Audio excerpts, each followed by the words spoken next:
All right. So you can follow me on Instagram at Afromortis. That's AFROMORTIS. This is called Writing on the Wall. I started writing this piece in an attempt to pursue the peace I left in pieces, but all I found in my search are the mangled beliefs of people who mistakenly chose to believe in my worth. Their faith in me has been left ravaged and devoured, with its guts strewn across the walls I built around myself. Their bones laid bare and their bodies left to swing from the ceiling, secured by a noose tied too loose to strangulate, but just tight enough to confiscate any sense of hope that I might live up to the overflow of expectations that theirs have poured into me for far too long, into the waters that I've called mine. See, these bloodied waters have muddied my perceptions and scared me straight, leaving my fear to lurk in the murky shallows and stalk me from behind. Its presence keeps me conforming to thoughts that keep me in line, as a chill of darkness clings to my spine, permanently reminding me that my mind is not just mine. See, in my mind, there are pretentious pretenders pulling me close and pretending to be me, whispering to me that they are messiahs, but they are pariahs in disguise, outlaws perverting my path and propagating the worst parts of me, pushing me into paranoid processes and whispering hateful words that my brain files away like paperwork to be preserved permanently. See, these are stored words and comments written with the precision in their purpose, like a prescribed pill popped to paralyze my passion and push me away from my dreams, leaving my potential stuffed in an envelope and shipped overseas. But that potential has not been squandered. It finds its path to potency through poetry. Each line in my poems a drizzle of inspiration, liable to become a storm of torrential rains that will wash away these growing pains with ease. But please, tell me again what gives you the right to make a negative comment?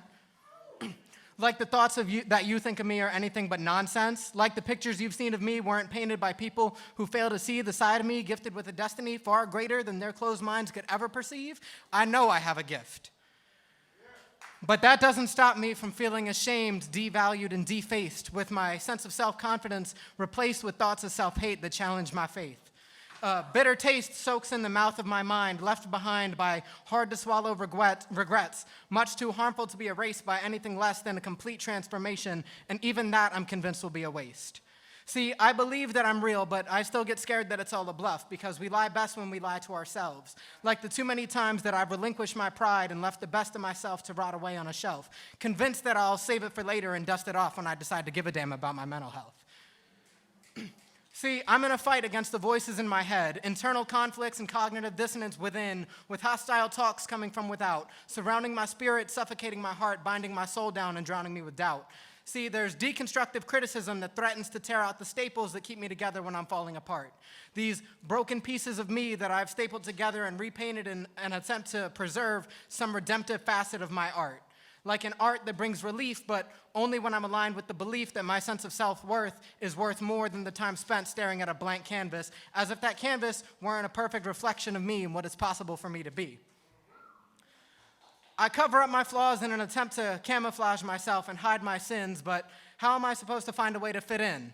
They say if the shoe fits, and I try my hardest, but goddamn it, the shoe just ain't fitting, so I find myself stuck shoehorning myself into situations I shouldn't be settling for. I seek serenity and sunlight when I know damn well by now that late night starlight is my true salvation. See, I use the North Star to track my destination, but I consistently find myself falling victim to cycles of procrastination that leave me lost at sea, doomed to brave through treacherous waters where I'm at risk of shipwrecking all of my relationships. See, I can't escape the feeling of feeling alone in a dog-eat-dog world where I can't even catch a bone, let alone a break.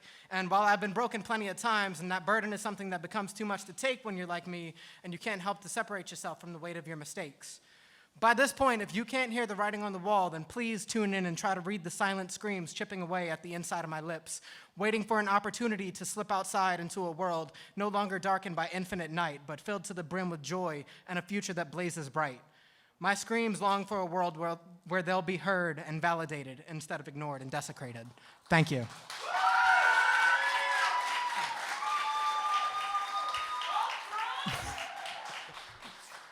Again, y'all can follow me on Instagram at Afromortis. That's AFROMORTIS. Thank you. Have a good night.